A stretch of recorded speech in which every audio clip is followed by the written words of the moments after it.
ये master stroke ही समझ नहीं आ रहा है। कैसा हराया।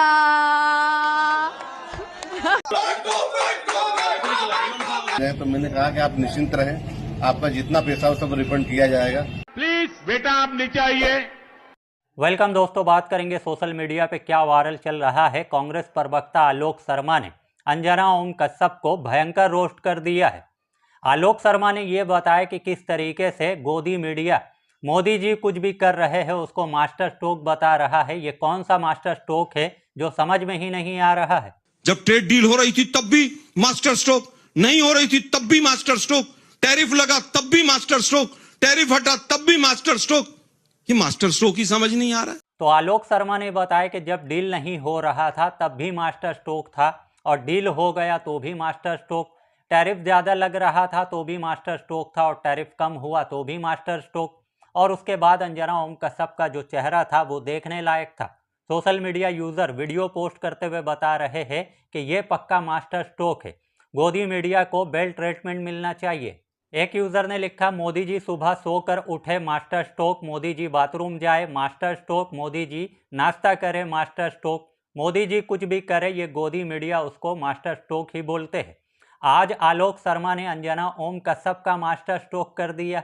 इस वीडियो को लेकर सोशल मीडिया पे काफ़ी बातें हो रही। जिस तरीके से आलोक शर्मा ने अंजना ओम कश्यप के मुंह पे सुना दिया कि मोदी जी कुछ भी कर रहे हैं, मीडिया उसको मास्टर स्ट्रोक ही बताने का काम कर रहा है, और ये कैसा मास्टर स्ट्रोक है जो समझ ही नहीं आ रहा है। उसके बाद टीएमसी सांसद अभिषेक बैनर्जी का लोकसभा में दिया हुआ ये भाषण काफ़ी वायरल है, जहां पर उन्होंने बताया कि बच्चा जब पैदा होता है तो उसके दूध से लेकर डायपर तक उसको टैक्स देना पड़ता है, और बड़ा होता है तो उसके एजुकेशन से लेकर बुक तक उसको टैक्स देना पड़ता है, और जब बड़ा हो जाता है तो उसके कमाए हुए पैसे पे उसको टैक्स देना पड़ता है, और जब बूढ़ा हो जाता है तो उसके पेंशन पे टैक्स देना पड़ता है। और यहाँ ही नहीं ख़त्म होता है। अभिषेक बैनर्जी ने आगे बताया कि जब वो मरता है तो उसके शोक जताने के लिए जो अगरबत्ती जलाया जाता है उस पर भी टैक्स देना पड़ता है। Tax does not follow income, tax follows life.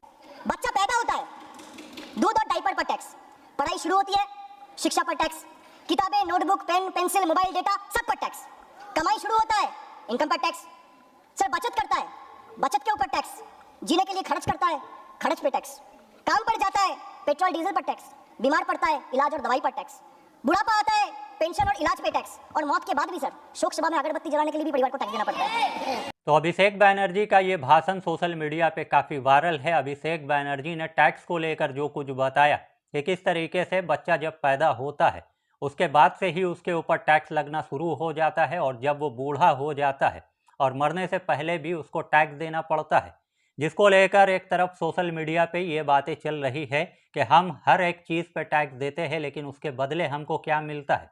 उसके बाद ये खबर सामने आई है और इस खबर को लेकर हर तरफ चर्चा है। बताइए जा रहा है कि ईमानदारी धर्म नहीं देखती है, लेकिन धर्म ईमानदारी जरूर सिखा देता है। बताइए जा रहा है कि नीलेश ननवानी नाम के एक आदमी ने मोहम्मद यूनुस के अकाउंट में 4,43,392 रुपये गलती से ट्रांसफ़र कर दिए। उसके बाद मोहम्मद यूनुस ने पूरा पैसा बिना देरी किए हुए उसको लौटा दिया है। मेरा नाम मोहम्मद यूनुस है और ग्राम देवली से रहने वाला हूँ।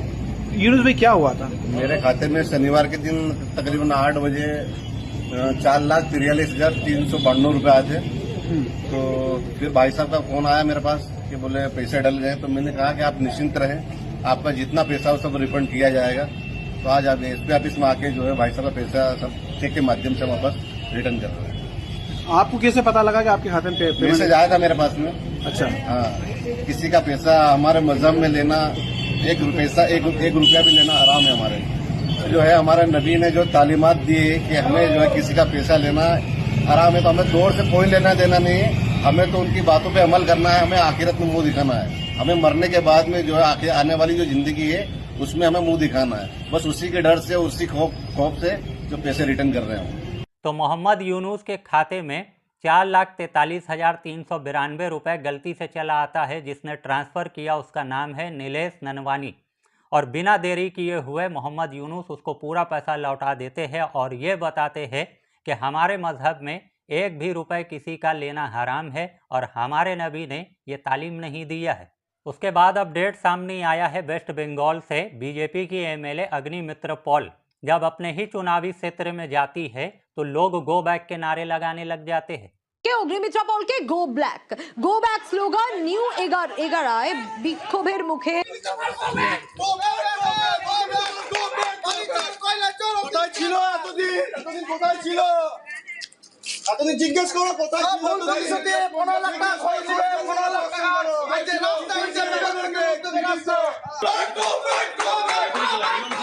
ऑल इंडिया तृणमूल कांग्रेस ने लिखा है, जब लोगों की सेवा करने की बात आती है तब वो गायब रहती है, लेकिन नाटक, उस्कावे और गड़बड़ी के लिए हमेशा मौजूद रहती है। और उनका सबसे अच्छा काम ये बताया गया है कि उन्होंने कैरम बोर्ड का उद्घाटन किया था। ये वही नेता है जिन्होंने कैरम बोर्ड का उद्घाटन किया था और आज उसके बाद इनका ये वीडियो सामने आया है जहां लोग इनका विरोध कर रहे हैं। उसके बाद ये वीडियो सोशल मीडिया पे काफ़ी वायरल है। AIMIM की कॉरपोरेटर जिनका नाम है सहर शेख, जिन्होंने चुनाव जीतने के बाद कहा था कैसा हराया। तो इनका ये सिग्नेचर बन चुका है। और जब वारिस पठान इनसे मिलते हैं तो वारिस पठान इनसे यही बोलते हैं कि एक बार फिर से कहो कैसा हराया। और इन्होंने एक बात और कहा था, पूरे मुमरा को हरा कर देंगे, जिसके बाद पूरे गोदी मीडिया में बवाल मचा हुआ था। सोशल मीडिया यूजर बता रहे कि सहर शेख का ये सिग्नेचर कैसा हराया। सहर शेख ने कहा था पूरे मुमरा को हरा कर देंगे, जिस पे गोदी मीडिया ने बवाल काटा था। अब ये सिग्नेचर कैसा हराया काफ़ी वायरल है, कहीं गोदी मीडिया इसमें भी कोई एंगल ना ढूंढ ले। इनका टारगेट हमेशा मुसलमान होता है।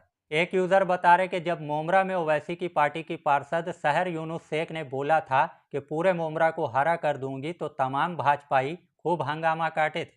मगर आज लोकसभा में भाजपा की नेता और स्पीकर की भूमिका निभा रहे जगदम्बिका पाल हरी टोपी और हरा मोफलर पहनकर बैठे हैं। मगर मजाल है कि किसी भी भाजपाई की भावना रत्ती भर भी आहत हो जाए। वहीं बात करेंगे इंस्टाग्राम पे क्या चल रहा है और जो कुछ चल रहा है उसको लेकर क्या बातें हो रही है। आपके स्क्रीन पर आप इस वीडियो को देखिए। हाई एल्टीट्यूड के ऊपर जाकर ये सब कुछ हो रहा था, लेकिन उसके बाद जो होता है उसको लेकर लोग ये बता रहे कि प्राण जाए तो जाए पर रील बन जाए। और दीदी ने भी कुछ ऐसा ही किया है। देखा आपने लापरवाही का नतीजा है, देखा आपने लापरवाही का नतीजा है। तो हाई एल्टीट्यूड पे जब लोग जाते हैं तो वहाँ ऑक्सीजन की कमी होती है, लेकिन रील बनाने के चक्कर में इस लड़की ने ये सब कुछ किया। और उसके बाद इसको किस तरीके से लोग ऑक्सीजन चढ़ा रहे हैं, इसको ऑक्सीजन की ज़रूरत पड़ने लगी। सोशल मीडिया यूज़र बताने लगे कि जान से ज़्यादा अब रील प्यारा हो गया है, कि किस तरीके से रील बनाने के लिए लोग अपनी जान जोखिम में डाल रहे हैं। एक यूज़र बता रहे इनको 2 से 3 दिन का पैकेज मिलता है और इनका टारगेट 100 से 200 रील का होता है। कम वक्त में ये इतना मेहनत करती है कि ज़रूरत का इक्विपमेंट भूल जाती है। हाई एल्टीट्यूड में चली तो जाती है पर भूल जाती है कि ऊंचाई में जाकर ऑक्सीजन कम हो जाता है, जोश में होश खो देती है।